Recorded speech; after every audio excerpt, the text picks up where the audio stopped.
অনেক ওয়াজ মাহফিলের পোস্টারে লেখা থাকে, আপনাদের এখানে নাই। উক্ত ওয়াজ ও দোয়ার মাহফিলে মাইকিংয়ের সময় বলা হয়, পোস্টারও লেখা থাকে, উক্ত ওয়াজ ও দোয়ার মাহফিলে দলে দলে উপস্থিত হয়ে অশেষ নেকি হাসিল করুন। শুনছেন এই মাইকিং লেখা হয় কিনা বলেন? এতে তো কোনো সন্দেহ নাই যে কোরআনের কথা শুনলে, হাদিসের কথা শুনলে, আখিরাতের কথা শুনলে, আল্লাহর কথা শুনলে, এই যে একটু আগে আমরা আল্লাহর কালাম তেলাওয়াত শুনেছি, এগুলো শুনলে তো সওয়াব হবে, এতে কোনো সন্দেহ। কিন্তু এই মজলিসে, এই মাহফিলে আসার মূল উদ্দেশ্য সেটা না। সওয়াব তো হবেই, তো সওয়াব এ হওয়ার পাশাপাশি এটার আসল উদ্দেশ্য, মূল উদ্দেশ্য হলো ওয়াজ মাহফিল থেকে কিছু শেখা, কিছু জানা, কিছু বোঝা এবং আমল করা। ঠিক কিনা বলেন? উদ্দেশ্যই যদি জানা না থাকে তাহলে এত কষ্ট করে মাহফিলে এসে গভীর রাত পর্যন্ত বসে থেকে আমি কি অর্জন করব? এজন্য আমাদের উদ্দেশ্য এবং টার্গেটটা আগে ঠিক করতে হবে। আমরা এখানে আসছি কি উদ্দেশ্যে?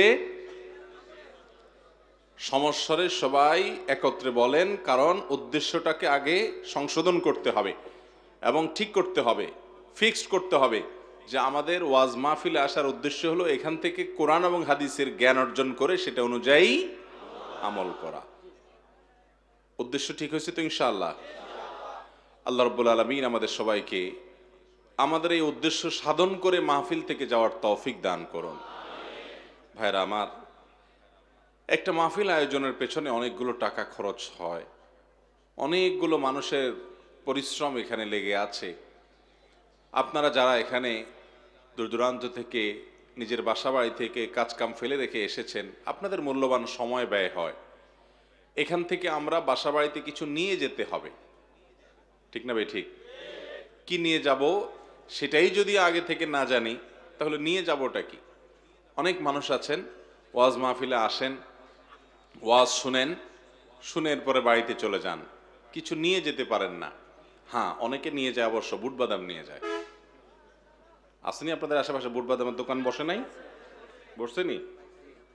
অনেকে ওয়াজ মাহফিল থেকে বুট বাদাম নিয়ে যায়, তাই না? পোলাপানের জন্য খেলনা টেলনা নিয়ে যায়, বাড়িতে যায় মহিলাদেরকে, পোলাপানরে বলে মাহফিল থেকে বুট বাদাম নিয়ে আসছি। তো মাহফিল কি বুট বাদাম নেওয়ার জায়গা ভাই? বুট বাদাম নিছেন, ওটা ফাও, ওটা মূল না। মূল উদ্দেশ্য হবে এখান থেকে এলিম নিয়ে যাওয়া, জ্ঞান নিয়ে যাওয়া, জানা এলেম নিয়ে যাওয়া, কোরআন হাদিসের কথা নিয়ে যাওয়া এবং সেগুলা নিয়ে গিয়ে বাড়িতে থাকা মানুষদেরকেও শেখানো, নিজেও আমল করা। এই জন্য মাহফিলে বসে বসেই আমাদের প্রত্যেকটা মানুষকে প্রতিটা কথা যখন নতুন করে জানবো, বসে বসেই নিয়ত করতে হবে, প্ল্যান পরিকল্পনা করতে হবে যে আমি এই কথাটা জানলাম, এটা তাহলে এখন থেকে, কাল থেকে আমি এটা আমল শুরু করব। ওই কথাটা আমি শুনলাম যে এটা গুনাহ, নাজায়েজ, হারাম, আল্লাহ এবং তার রাসূল নিষেধ করেছেন, অতএব সেটা থেকে আমাকে বেঁচে থাকতে হবে। এই পরিকল্পনাটা আমরা মাহফিলে বসে বসে করবো ইনশাআল্লাহ।